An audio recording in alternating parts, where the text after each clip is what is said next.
புத்தாண்டு பிறந்த நொடி முதலே இஸ்ரேல் ஹமாஸ் இடையிலான போர் பதற்றம் அதிகரித்துள்ளது.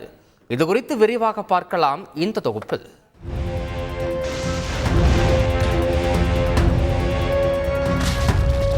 அக்டோபர் 7ஆம் தேதி தொடங்கி இன்று வரை ஓயாமல் காசாவில் அரங்கேறி வரும் போர் நாளுக்கு நாள் தீவிரமடைந்து வருகிறது.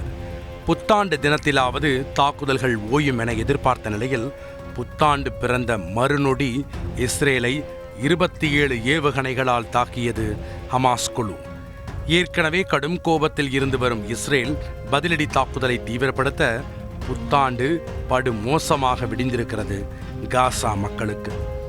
இஸ்ரேல் தாக்குதலில் இதுவரை 8663 குழந்தைகள் உட்பட 57,697 பாலஸ்தீனியர்கள் உயிரிழந்துள்ளதாகவும் 9,100 குழந்தைகள் உட்பட 21,978 பேர் படுகாயங்களுடன் தவித்து வருவதாகவும் கூறப்படுகிறது.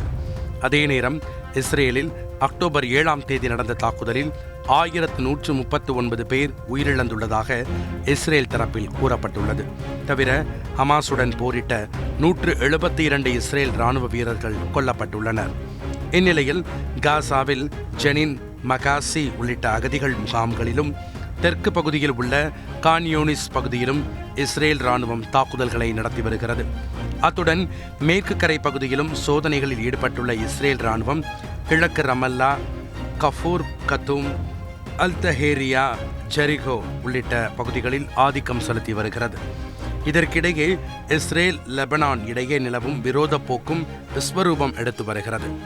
தெற்கு லெபனான் பகுதியில் இஸ்ரேல் நடத்திய தாக்குதலில் 4 ஹிஸ்புல்லா வீரர்கள் கொல்லப்பட்டுள்ளதாக தகவல் வெளியாகியுள்ளதால் இஸ்ரேல் லெபனான் எல்லையிலும் பதற்றம் அதிகரித்துள்ளது. மற்றொரு புறம் சிரியா நாட்டின் டமாஸ்கஸ் நகரில் இஸ்ரேல் தாக்குதல் நடத்தியதாக கூறப்படும் நிலையில் சிரியாவில் இருந்து வடக்கு இஸ்ரேல் பகுதியில் தாக்குதல் நடத்தியதற்கு பதிலடி கொடுத்துள்ளதாக இஸ்ரேல் கூறியுள்ளது. இந்நிலையில் செங்கடலில் ஹூத்தி அமைப்பினரின் 4 சிறிய படகுகளை அமெரிக்கா குறிவைத்து தாக்குதல் நடத்தியுள்ளது போரை மேலும் தீவிரமாக்க வழிவகுத்துள்ளது.